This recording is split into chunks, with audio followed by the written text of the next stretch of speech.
Hello, everyone, and welcome back to the Podfathers, the best parenting podcast in the universe, tolerated by Barstool Sports. It's your pal Clem here. We got Pop across the river. We got Chaps down in Tejas, and we are ready to roll for another week of parenting excellence. No, that's way too much credit. We Yeah, have no idea what we're We doing. wallow in mediocrity. Mediocrity. That's the word. I was thinking satisfactory. We're in the lazy river of parenting. We're just like along for the fucking float. Yes. We're second semester seniors. D is for diploma. Perfect way to put it. I fucking love it. And you know what? That makes us the realest parenting podcast in the fucking universe as well, because that's what it is. It's just letting everyone know. You're just giving the nod to the other parents in the lazy river. We're all in this together as one big happy, unhappy, satisfactorily happy family. Let's go around the table, see how everyone's doing. We're going to start off with the big man, because the big man is in one of his travel binges right now, and that usually leads to a lot of chaos, a lot of stories. Just was in Kansas for NASCAR. Yeah, a lot of regrets. And I think and I remember when I told you, Chaps, that when I was in San Antonio, I had a lot of time there. So I could kind of go out and see the Alamo. I got to see you for dinner and stuff. Kansas City, I was in and out like a light. You know, like we were in there for the race, and then I had to do the two races, Saturday and Sunday race. And I didn't get to see the city. And I've never been to Kansas City before, and I kind of regret it because I heard the World War I Museum, I believe, is the one that's there. And it's state of the art too. I didn't go to, and I love that World War II museum. I spoke to you about it, the one down in New Orleans. So I have some regrets. I didn't get to go to any good barbecue. I didn't get to do any of that stuff. So I'm actually looking forward to getting back there. Race went off well and all that. So I'm home for a little less than a day, and at 2:00 today, I'll be flying out to Vegas, and I'm in Vegas until next Monday. But Annie and Mick are coming out, so I'm taking Mick to the fight. Got him a pair, and he's like, "Dad, what do I wear to the fight?" You know, Mick's the 18-year-old. I said, I'll take care of it. So I went and I got him an outfit. He doesn't know what it is, but oh man, he's You guys gonna match? Yeah, that would be great. Hey, your first time doing something while he's in college, you guys are matching. It's nice, like, to go and like try and dress somebody as a male. You know, like if I was in a same-sex relationship, I would dress my partner to fucking nines. Oh, yeah. Like, it's nice to go and dress somebody and be able to see his size everywhere.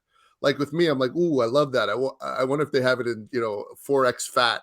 Yeah. But with Mick, it's just, men's large across the board, and we're good. So so we have Vegas. I'll be there all week, and for the DAZN Canelo versus Triple G Part 3, catch it only on DAZN, and we're all doing the fight and all that kind of shit. So yeah, good, but real in and out here. So see the kids. I won't see you for a week, Bridget. Oh shit, and it gives you like an extra big hug and all that. So one of those weeks for me. Maybe kind of nudging Blue Cheese aside, give her a little hip on your way out the door as Fuck well. That dog. Oh, by the way, I had to double up Twisted Histories, right? Because I'm on the road. Just randomly, I said I needed to jam one in without like doing much research. I did. So last week was a Twisted History of Operations, because I love, the names like Overlord and Desert Storm and Neptune Spear, and so I did all the big operations whose names.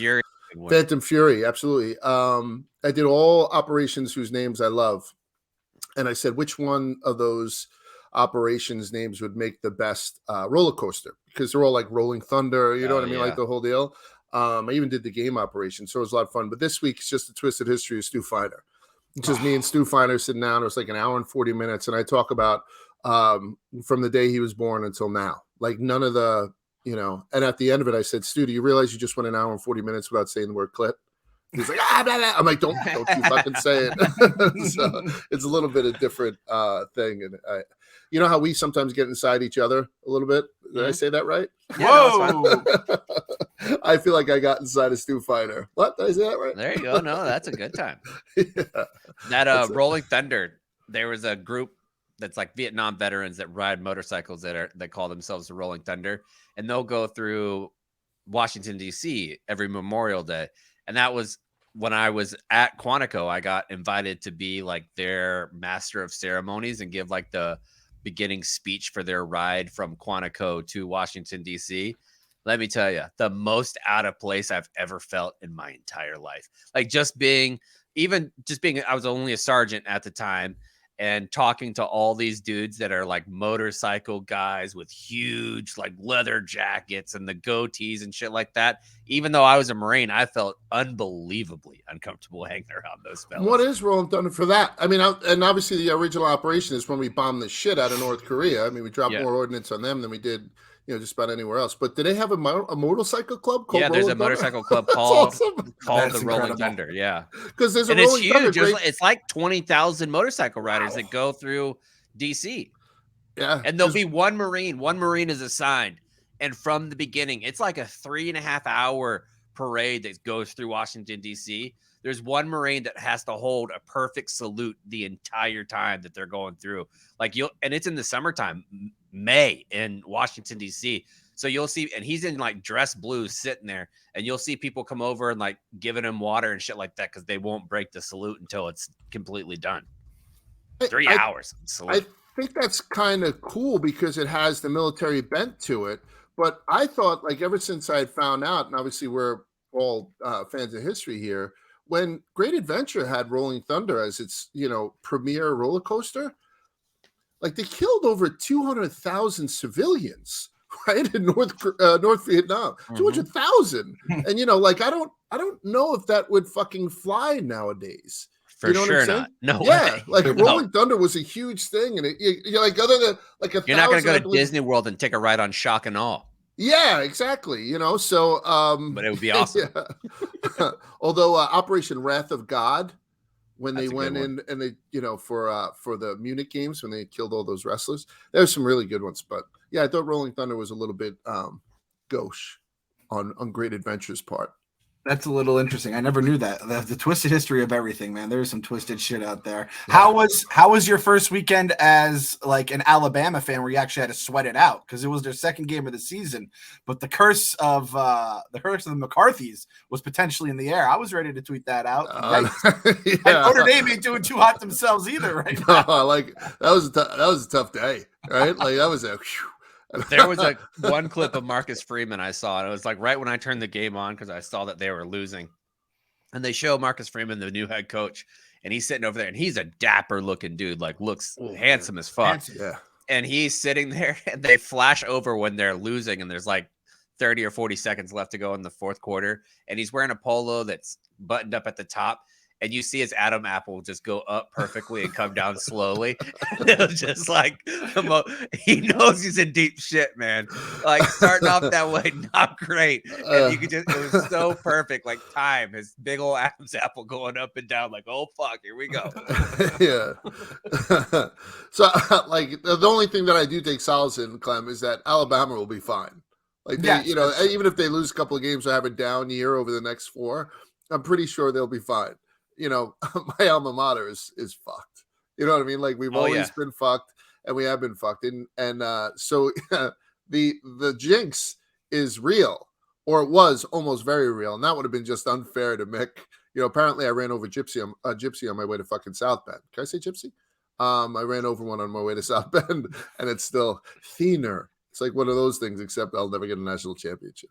I think that's one of the craziest college football stats that there is, that every single spot that Nick Saban's been at since LSU, if you started there as a freshman, you won a national championship. That's awesome. Oh, that's so fucking ridiculous. Yeah. Everybody. Like, insane. They have more, since I graduated college, Alabama has more national championships than Notre Dame has bowl wins. That's terrible. So, so he chose the right place. He's having a ball, and he's obviously looking forward to Vegas. Spoiled brat. Fucking bastard. God bless him. Chapsy, what's going on down in Texas right now? I know we usually save it for the show, but last night I think was one of the more enjoyable moments I've had in a long time, my friends. I mean, we don't get any ad dollars for this, and we have some streaming services that we do. But if you don't have Discovery Plus, you're doing yourself a disservice. You just are. Like there's at night, we usually watch one serious show. Like we've really liked The Patient with Steve Carell, like his new show have you guys heard of that one? Oh, the Psychiatrist. Yeah, it's very good, right? It's supposed to be pretty dark, though. It is very dark. And the strange thing about it, it's only 25 minutes, which is very strange for a drama. Like a comedy, I think that's normal, like having a little rom-com or whatever, or a sitcom. but having a 25-minute drama show, it feels like there's not enough, but it's very good. So we usually have one drama show and then a lighter show. Well, we've been watching Smothered lately, and I told you a little bit about it last week. And I told you, what story did I tell you about? Oh, the bathwater story. They share baths. Yeah. Yeah. There's a new, even more, this family. I don't really know how to do this story justice because it's so visually based. So there's a young woman who was originally from Siberia, and she was adopted by her mother, single mother, when she was about 4 years old from a Siberian orphanage. And when she came to the United States, she had some type of chromosome disease, a deficiency where she lacks one chromosome, but it's not the same thing as Down syndrome. It's a complicated thing. She's a smaller person and looks almost infantile in some ways. Well, her mom, because she wanted to have a dog, she wasn't allowed to have a dog because she would get sick all the time. Her mom comes in every morning. This woman's 21 years old, and the mom acts like she's a puppy. And she will be like she'll be on her face, like the little woman's face, and be like, and like she like flicks her tongue. You got to go to the YouTube for this. She flicks her tongue like this, like like on her face, and like licks her face like a puppy and sniffs it up like a puppy. And they just call it puppy play. And they do puppy play throughout the day. Like, oh, who needs some puppy play? And they'll do some puppy play. Very bizarre. Well, fast forward, they go to this place where they're going to go get, what's it called when they put water up your butt to take all the poop out? Colonic. Yeah, they go get a colonic. And the mother is this person who has had all sorts of plastic surgery done. I'm talking her lips are huge. She doesn't have a single facial expression up top on the front part. Breast augmentation done like 5 times. And she goes in to get this colonic. And they stick her in, and her face normally has no facial expression. And she's leaning back. Large, you got to see this face. She's leaning back like this. And she goes, the pressure. Oh, And then the little colonic tube that goes by, they show, and normally you could see like the poop flow by.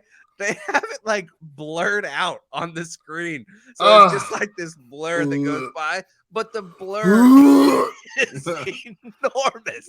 It looks like a couple of huge russet potatoes. I don't know why they let that shit on TV anymore. You gotta get Discovery Plus. If we aren't getting $8 from Discovery Plus by the end of this week, we're never gonna get them. It's just that simple. I'll send you a clip. By the way, Chaps, like, Large, you got to see this. I purposely don't want to make eye contact with Chaps when he talks about this shit because I feel like my next kid is going to be born with antlers. Yeah. It's just beautiful. Like the whole show. I mean, honest to God, it's probably the hardest I've laughed in 10 years last night. Just dying laughing, watching these people. I don't know how it's real life, but it is. Oh, God. And it's beautiful. I enjoy it.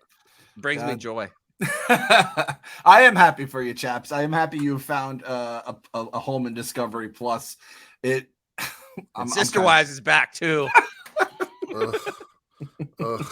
By the way, Smothered, I'm looking it up just in case you guys are wondering. The title is capital M for Mothered, and then they put a small S in front of it. Like, they really are trying to. And if you look through the thing, Mom Francia and daughter Paula love to cook naked together. Like, they give you just a little snippet, those little hooks to get you in there together. They got hooks, man. And sometimes it is tough to see to differentiate the mom from the daughter. Mm-hmm. Yeah, I don't know who that's insulting or who that's complimenting, but it's a fascinating show. That's one word for it. Fascinating is definitely a word for it. That's one way to put it. Actually, I'm very scared about taking this podcast towards the poop talk side of things, but I guess we're already knee deep in it right now. We did get an email or a mailbag question from someone named KB. I don't know if it's our boy, Mr. No Swag, or if this KB has swag. He says, there is at least one moment every episode that you guys make me squirm. I guess that would be the first one of this episode. I'm 42 and feel like everything is just an impending time bomb. What's up with the shitting in a box and having it tested in place of a colonoscopy? Can I avoid the probing? Is that a thing? Because this was a question, and I don't even know if that was a thing. And we're apparently the colonoscopy podcast of Barstool. They even have ads on it for like during Jeopardy now, where you can shit in a box and send it. Really? Mm-hmm. Yeah, it's a real thing. When it first came out, whoever owned it, the stock like boomed. But to Chaps's point, there's actually a cartoon box that talks to you. It doesn't say shit in my mouth and mail me away or anything like that. I mean, it's not on Discovery Plus. We're here to make you healthy. Just you put your sample in this box and put it in the mail. That's exactly it. It's like the DNA guy from Jurassic Park. Oh, Large. But I mean, think about how much better that is. Like when you're getting to the age where you got to do that, even when we got vasectomies, like one of the worst parts about vasectomy is going in, seeing the nurse or seeing whoever and being like, hey, I'm about to fucking come in this thing, give it to you. Like, and having to hand it to them. Shitting in a box and being able to mail it instead of going into the small bathroom and having to work out a growler and it may come out like pudding. You don't want that.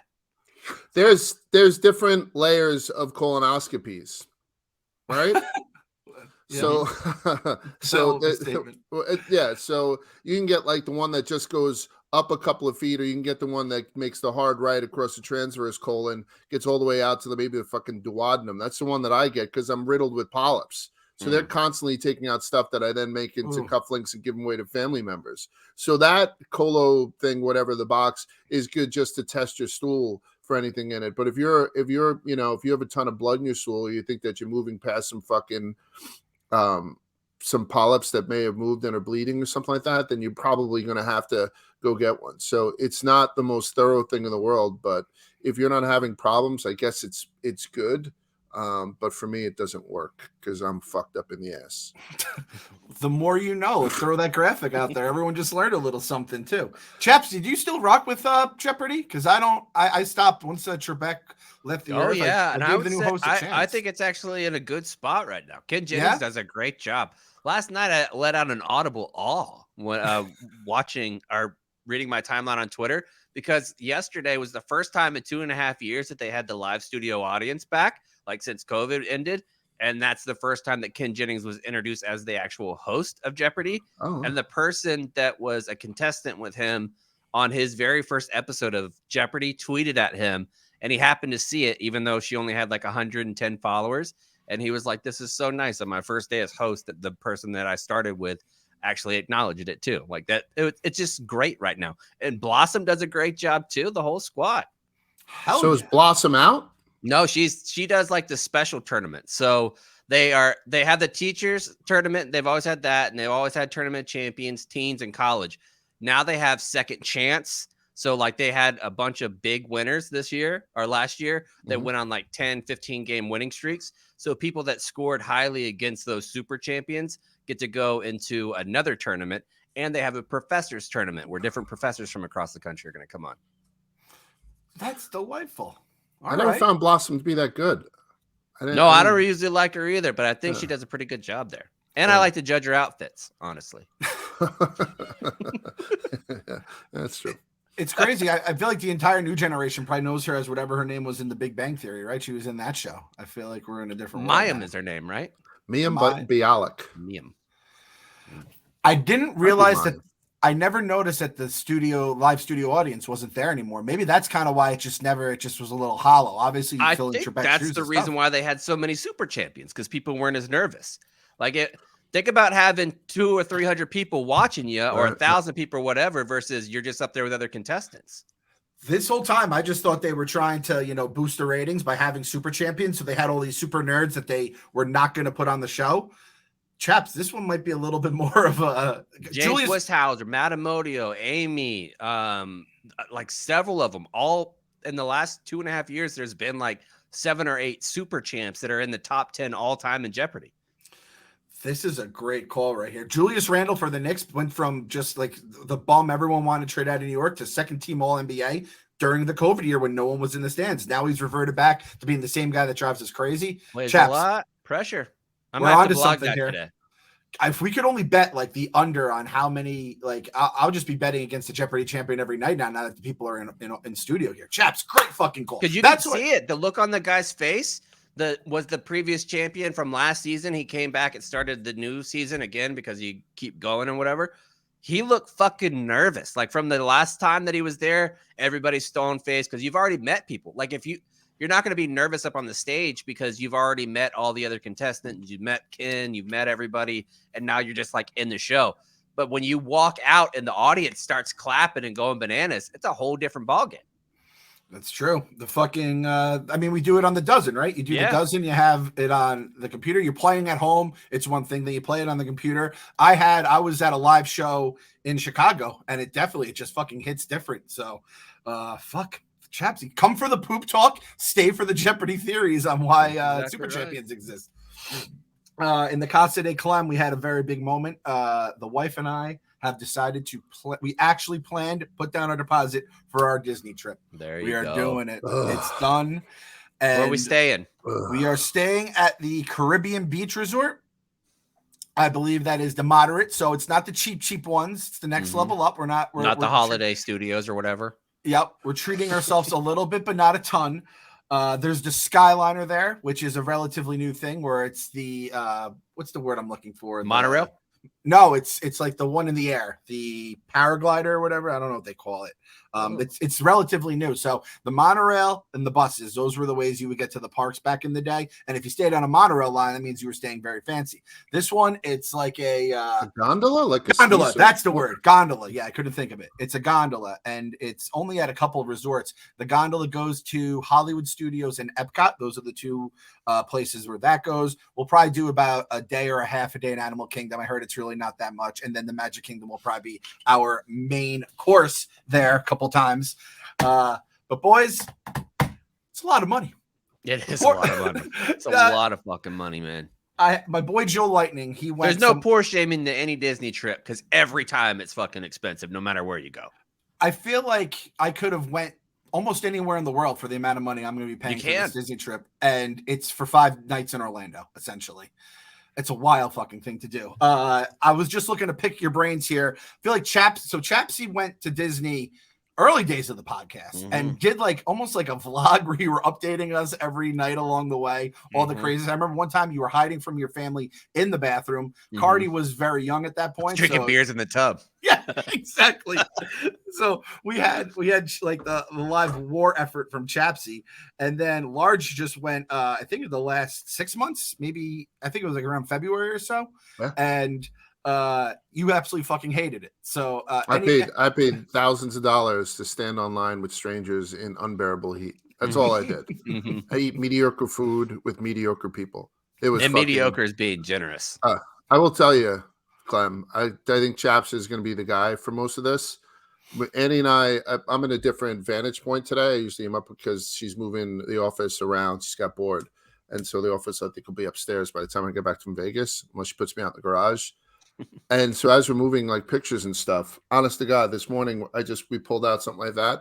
You know how when you get off the ride, they try to get you the pictures, and it's such a fucking waste of money immediately. But like we're finding like old like these where like all these old like pictures like we always sign up for them. You know what I mean? Like the boys on the fucking slide. And so if you're not on the YouTube, he's showing all kinds of pictures from different various roller coaster rides. From like this one's from Dollywood, like and it's one of those things where they get you and they'll like sell you a package with keychains and mouse pads at the end of it. And you're like, oh my God, what a waste of money. But I'm telling you, years later, it's kind of cool. It's kind of cool to see like like Finn now is playing high school football and he's kind of he was lifting and stuff like that, but he was like a little fatty, you know what I mean, with his shirt off on a log flume. It's fun to see like stuff like that. So I'm not that you need an excuse to spend more money, Clem, on this fucking thing, but at least 1 or 2 rides, get yourself one of those and then just tuck it away. I'm going to put them out now. I haven't had these things out with Annie on the Apollo's Chariot in Busch Gardens. Oh, there it fell out of the thing. In years, I'm going to have this thing out. You know what I mean? Now it's actually it's better than the pictures that we took ourselves. That's a good tip though, Large. I mean, anytime you spend $20 on a picture instead of a fucking cup that has a safari on the side that you pay $25 for. Yeah, that you inevitably do not put in your bag to come home. No. Right? Everyone's bags are packed to the hilt and you're like, really? Do we need 2 30-ounce fucking cups from the the memorial lemonade that you bought? I will say though, Large, If you go to the Wilderness Lodge, they have these thicker cups. We still use those bad boys. Wow. Upstairs. Yesterday, in fact, there's 3 in the sink. That's the reason why I remember, because Cardi fucking loves those cups.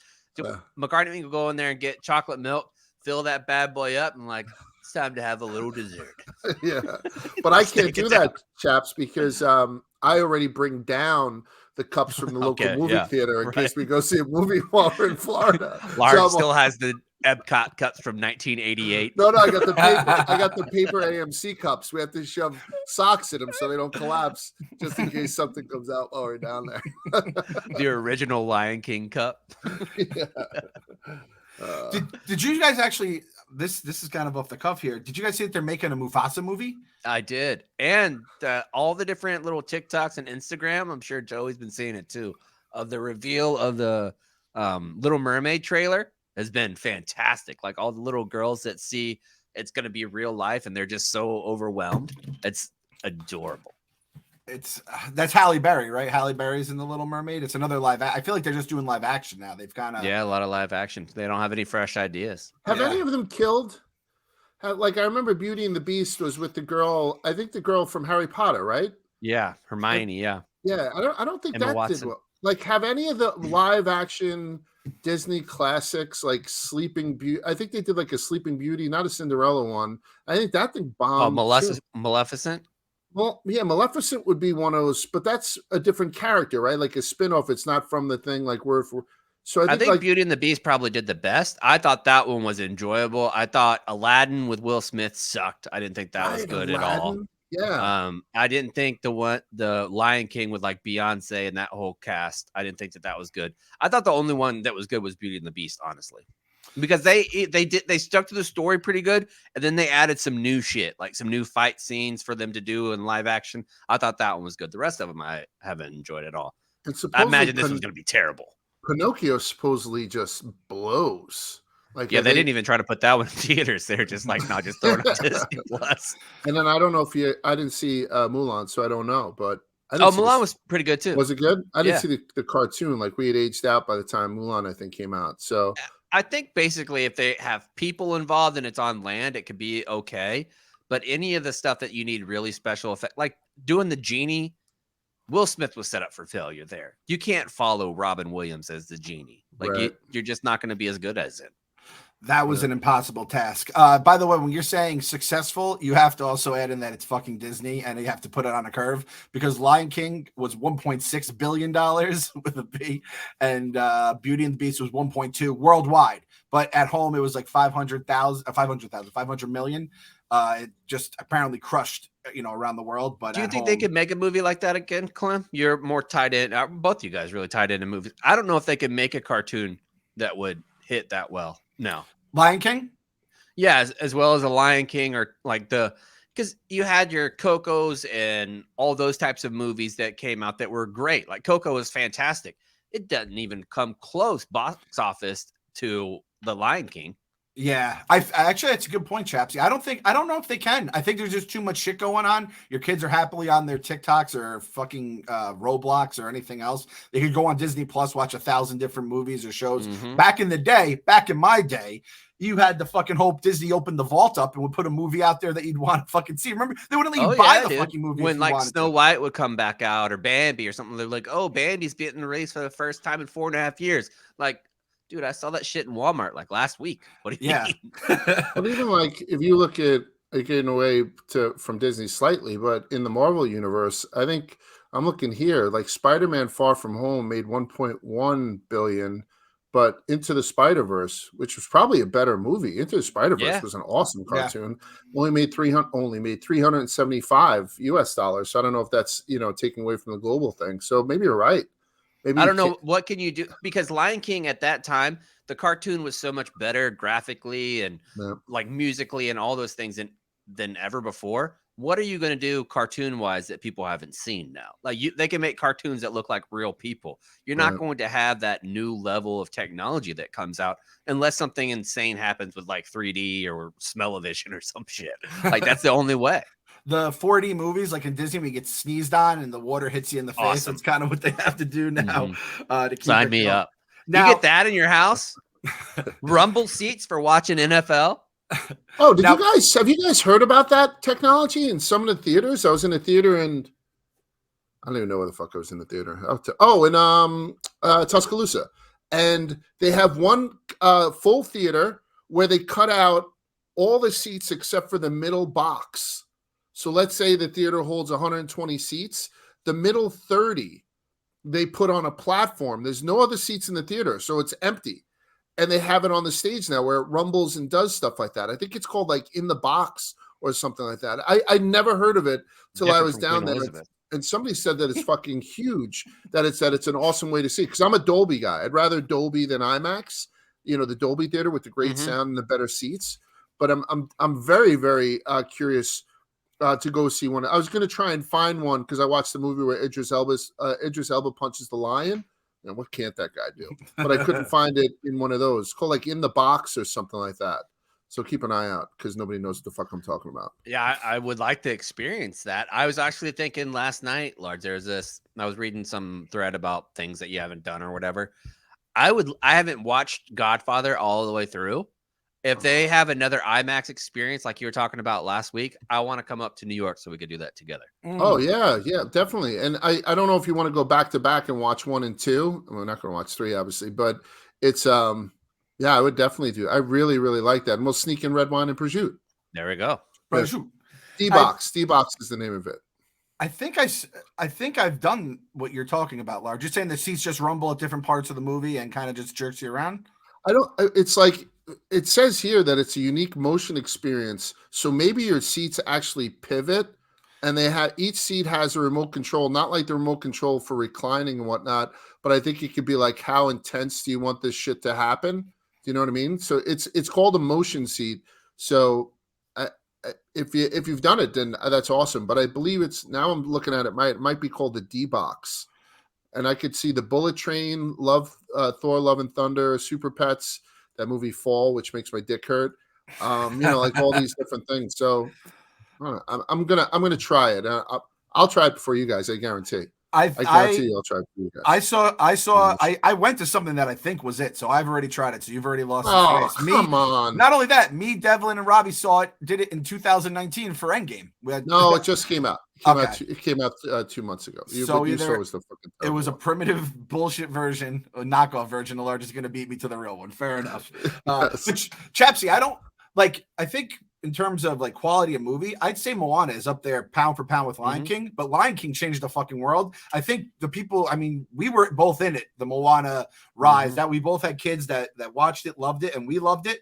But the rest of the world was just like, what the fuck's Moana? What are you guys talking about? Oh, The Rock's in it? That's cool. Because we put it up there with Lion King and the other greats, like as soon as it came out. I think we did the same with Coco. Like those two movies are easily some of the best movies that Disney has ever done. And I feel like Encanto is kind of it's kind of gotten that too, because it has the good soundtrack with our boy Lin-Manuel. But if you're outside of like the parenting game, or you're just a weirdo that likes to watch a lot of kids' movies as a full-grown adult by themselves, I don't think it doesn't resonate. Where Lion King, I feel like everyone was talking about Lion King back in '94. It was a fucking like worldwide phenomenon, and I don't know if that could happen anymore. And I don't think that even plays the part. Like what I was talking about, the technology, because Encanto and Coco were both visually stunning and unbelievable. Yeah. Yep. Game changer shit. Nonetheless, we are going to Disney. Was looking for any kind of advice. I did get a lot of advice from people. I threw it out on Twitter just for people to say, hey, I'm looking for any ideas. And a few people said, I didn't know if you did this, Chapsy. You could have a travel agent. They get paid by Disney and they book everything for you. They get it all set up. And we have a travel agent, Joe Lightning, hooked me up with her.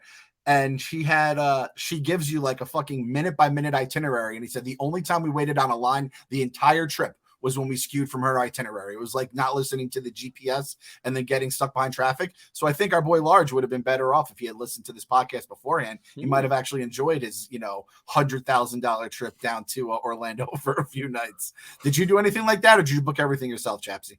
Wifey does all that. Wifey does all that. She is like unbelievable at finding little deals and things like that, and she loves doing all the little research shit. So anytime we go someplace, I basically am along for the ride. And like, where are we going now? Where are we going now? Oh, cool. What are we going to eat? Oh, sweet. Like, that's basically our vacations. You're the oldest kid who's learning about the entire trip. I am also. This is a Christmas gift. I think it has to be a Christmas gift. Oh, when you're going yes. Disney, it's gonna be. It's like Santa. Santa doesn't have a lot under that tree this year, kids. But don't you worry, because when you fucking When are y'all open up- going? What's the time frame? We're going first week of April, which is right around Easter time. It's a little. I think that's when the humidity starts kicking in. However, It won't be that bad in April. Yeah, February would have been good because the kids are off in a week in February, and it's like you're escaping the snow here. However, wifey's schedule wouldn't allow that to work, so we're kind of like have to So do it you're in in April. their spring break time. Now we are in their spring break time. Now I do believe that that's a double spring break where it's like either the week before or the week after. So we're half a spring break time. I'm going into the belly of the beast, though, chaps. I am fucking Jon Snow taking out my sword. There The you go, horses yeah. are approaching, and I'm putting all my fucking faith in this travel agent who's gonna fucking. She's like, I've done spring breaks since before you were fucking born, you Wow. little brat. So that's what I'm hoping for. I'm hoping she's gonna guide me. But yeah, I'm going right into the belly of the beast there. Which it's either that or go in the summertime and sweat my balls off with slightly less people. Right? I think you're fucked no matter what when it comes to Disney. You know what you should have did is you should have took the whole family and got like those like folding chairs and just like sat in front of a sewer and threw dollar bills down. And, like you get it, but like big stack of dollar bills. Yeah. You could have named the dollar bills. Oh, this is Andy, and you throw him down the sewer, and you do that like thousands of times. Who wants a Dole Whip? Yeah, we'll get some turkey legs just to really add to the thing. Get some fanny packs for every. Do people still rock fanny packs down in Disney? Oh, fanny packs are back big time, baby. Like, Yeah. welcome to festival season. We're going to Ocean's Calling. Have I told you guys that? Oh, We're going to Ocean's Calling, which is a festival for our like 13th anniversary. My mom's going to come and watch Cardi and hang out with Cardi, and we're going to go up to Ocean City, Maryland, because they're having like a Dave Matthews going to be there, OAR, Alanis Morissette, like a bunch of bands like that. So Yep, you said we're that. all fanny packed up and going to be ready to rock and roll at the festival. Hell like yeah. a couple teens. they call them bum bags now. I got one from Daytona. I was Oh, rocking nice. this around Disney, right? I had my sweatband, I had a koozie. Has the stars and stripes on it too. It's So, majestic. Clem, we should have in the store a Podfathers fanny pack with a spot for your little disposable 3-chi vape. You can have some gummies in there. Oh, I can get high as shit in Disney too. I could really have a good time at Disney. You're really good. Take You a couple should. 20 milligrams in there, walk around Space Mountain, see what's happening. All right, we're gonna put that number 1 on the ultimate Disney planning guide here. Get high as shit, and that mediocre food becomes fucking damn near gourmet in your mind. You gotta Right? go to the one that has what's the fucking Avatar, right? Like the Avatar rides. Yeah. They have a little dish there because normally like park food fucking sucks, but they have a chimichurri steak and chicken there. Pretty good, Clem. Comes with a little bit of wild rice and a mushroom cream sauce. Ooh, you give me cream sauces. I'm fucking interested. That sounds. You need a wrong, fucking as I cream said. sauce. Like JFK needs a hole in the head. A cream sauce while you're waiting online in the fucking heat during spring break? Chaps, what are you doing? He'd You'll be love sh- it. It's delicious. You'll be It's shitting a kitten. The it's- fucking poor bastard. So I went at the end of the night to get one of those wraps at the Star Wars cantina. It was fucking disgusting. This one's good. Large, it really is. It's not bad. Cream sauce? No. I rebuke No. you. I rebuke your cream sauces Wow. in the heat, Clem. Don't Wow. let him do it. He wants Very you to be on nicely air fucking conditioning there, too. Discovery Plus or whatever. Wait, so you rebuke Chap? You're not rebuking me. You're rebuking Chaps, and then you're just No, I'm rebuking Chaps' affinity for cream sauces in the heat. This Okay. is very, very specific. Fair enough. Fair enough. I Large, did you use the Genie Plus at all? And actually, no. I let me used say, them all. I used Chaps, them all. did you have the Genie Plus back in your day? Genie Plus wasn't around when we were there. We had still the app, the Go Fast or Fast Pass app or whatever. Yep. So the Fast Pass back when I was there, when I got engaged there in 2009, which is fucking forever ago, it was just a little button or a little machine. You hit the button, you get a little ticket, you come back in an hour or whatever, you skip the line. Chapsy, he had the app. Same kind of thing, it seems like, just without the ticket. This Genie Plus motherfucker, you're paying hundreds of dollars just to get the fucking pass to be able to use it. And then, my friends, if that isn't enough to go along with all the money you're spending on the flight, the hotel, and the tickets to enter the park, they fucking hit you with certain rides. If you want to fast pass it or a Genie Plus it in this, It's $15 a person to go to the Guardians of the Galaxy ride if you want a fast pass. And if you ain't fast passing, you're waiting for 2 hours next to Large's grumpy ass.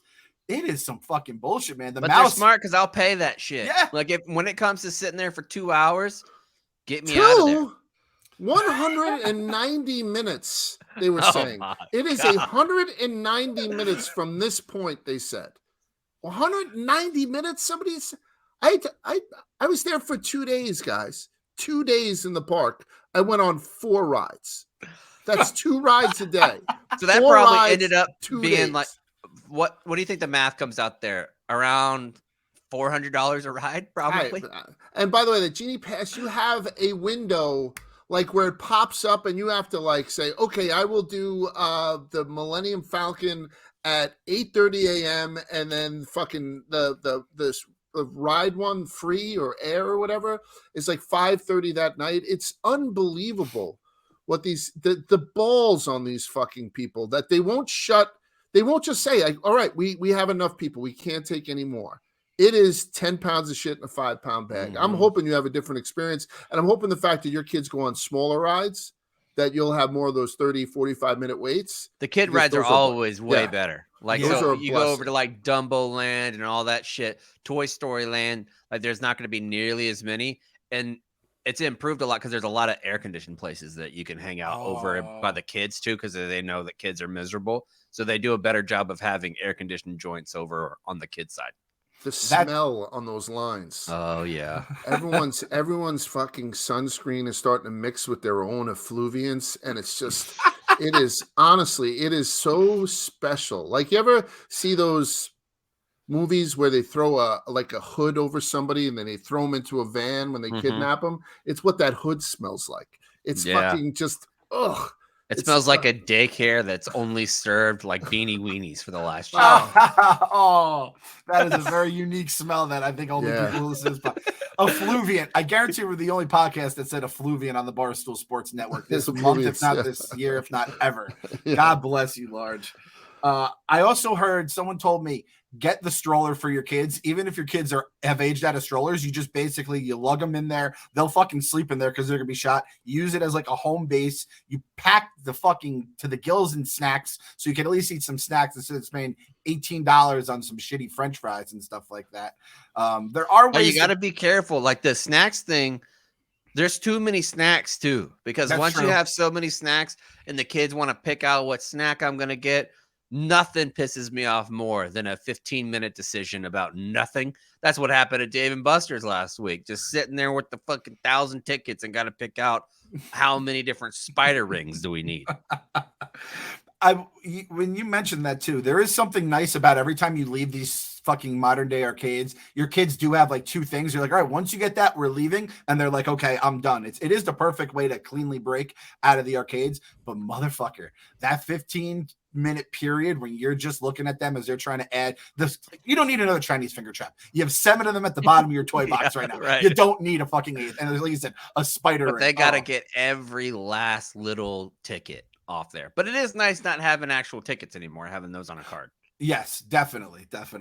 Another thing I was told, I think restaurants 90 days in advance, we're going to do a couple character breakfasts. And listen to this motherfucker. I shouldn't say motherfucker about him on a podcast that's been recorded, but I'm already down. I've already said enough bad things about him on here. AJ's 5th birthday is going to be in Disney. That's so unfair to Sienna that AJ gets his 5th birthday in Sienna at the absolute perfect time. Sienna's might have been at Build-A-Bear. Actually, no, Sienna's 5th birthday. But you could hook her up and be like, hey, we had to have AJ's here because you actually have friends and they wanted to go to your birthday party. That's a very fair point. Sienna's 5th birthday party was during the fucking pandemic, and we had like 3 people outside socially distanced so we didn't get one arrested. Of those fucking car parades to go by. AJ's dining with Goofy and Mickey. Everybody go out to your front yard. We're gonna have everybody go by and honk. Hey, Sienna. And we're just gonna listen to Imagine as the celebrities sing to us right now, just to make sure everything's all right. Man, we lived in the worst fucking time, man. I fucking hate this. I guess World War I and II were probably a little worse, but this is probably a close second. The restaurant reservations, Chaps. You did a character breakfast or 2? Yeah, we did. I feel like the food there is a little better. You're paying out the nose, but you're paying out the nose for a little bit. Now, Large, let me ask you, what were you like? Large, did you at least eat around the world at Epcot? I feel like that's something you could have enjoyed. You probably enjoyed Ireland, right?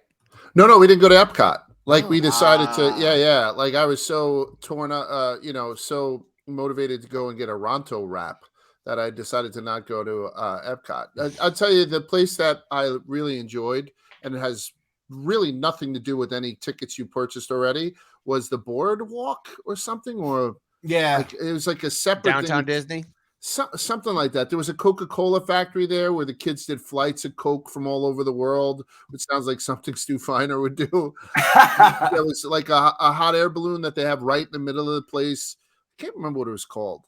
It's Disney Springs or something like that. Disney Springs, yeah. Yeah, there was like this really cool bakery that had like a Harry Potterish type feeling to it. Great fucking cookies. The restaurants there were very good. They had a cool Irish pub. They had these like car rides where you drive somebody else drives the car into the water and then you putt around. You know those, you know what I mean?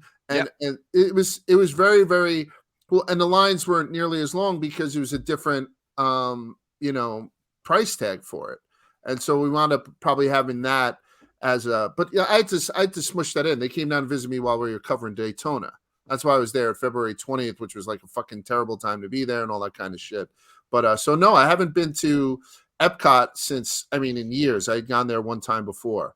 But that's, and like, I think the way that you're going to do it, Clem, is you're going to do all the research. So maybe know where you got to go and get like the really good Bavarian pretzel or something like that. I didn't do that. We kind of just wung it. And the place that were very good that you'd want to eat at to get something kind of interesting had huge lines. You know what I mean? So I think more research would have done me a little bit better. Yeah, I think everything, again, I could have even booked it myself. I think I would have been able to, people say like view the YouTubes and shit, and those Disney fans, Disney diehards are like legit crazy people. The people who got proposed there and the dude ripped the fucking ring away from them and all the other kind of crazy shit. Those people are nuts. But the people that take that like love and put it on a YouTube and help idiots like me, I could have done this all myself and had a pretty good time. There would have been the inevitable fuck ups though. And that would have caused me to go from 0 to 100 and blow my fucking lid at my kids who had probably been pissing me off in the heat for weeks. Kid pissed me off. The other kid is going to be good. I have no doubt in my mind about that. So I think the way to go is just to follow this travel agent. My boy Joe Lightning said it best too. And I think Chaps would agree with it. And Large probably agrees as well. Just go. He said, go. Know you're going to spend a shitload of money. It's going to be a lot of work, but in the end, it'll be worth it if you do it right. Like just like don't be like a sourpuss and basically say, "Oh, I'm going to have the same experience as Large." That was like his biggest piece of advice. Well, I saw Joe Lightning. I met him in the Bahamas. He did. Right. So Chaps, in case you wonder what the point of reference is here, Joe Lightning does a good job with this shit. So I think he's leading. That's why I'm bulled up on your trip as opposed to mine, where we just kind of, like I said, let's just wing it. You can't just wing Disney. No, you can't wing Disney. Because I had said to one of the concierges, I was like, is there any way I could give you $1,000? You just take care of us? They're like, nope, those days are gone. We used to be able to like get fast passes and get a little tricky. I was like, oh, Jesus. We had to play it by the book and we got fucked. So, I'm really, really pumped up that Joey Lightning's involved in this. Joe Lightning, because on our own, we're fucking jerks.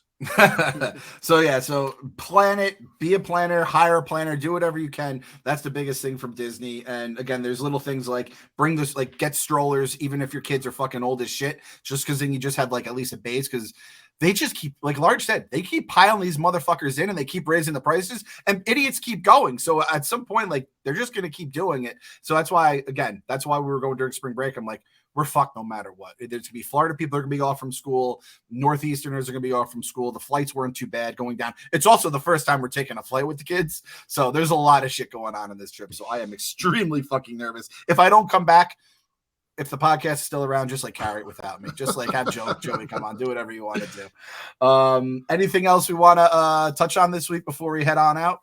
Nope, that's it for me. You're good. Large baby, you're going to Vegas on today?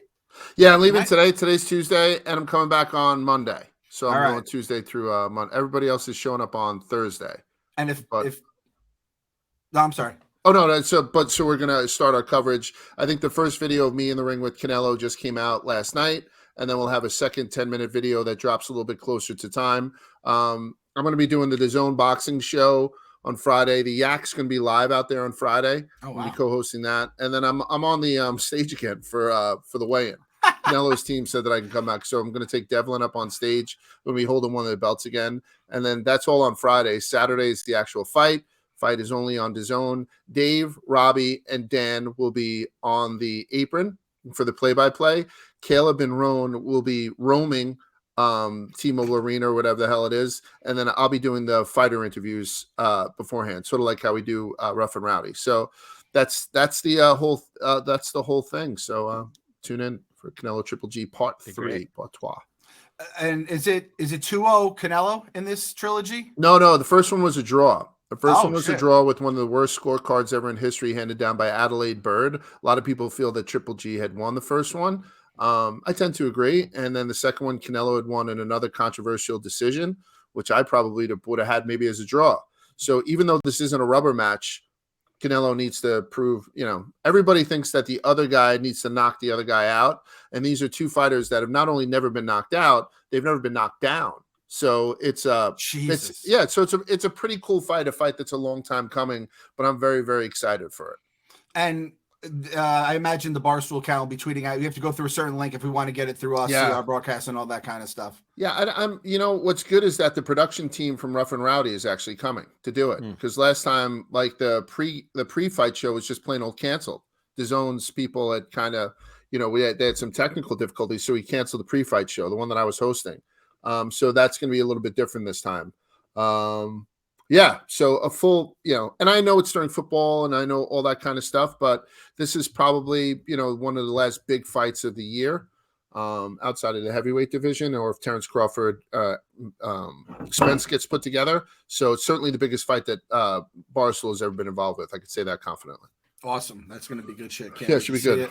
Also, last thing before we head out, just came across my desk. Breaking news on the Podfathers. I feel like my reaction might be different than yours. I want to get your live reaction to this. GoldenEye Online Play is coming out for the Nintendo Switch and the Xbox, whatever the Xbox is, Xbox Live Gaming or whatever.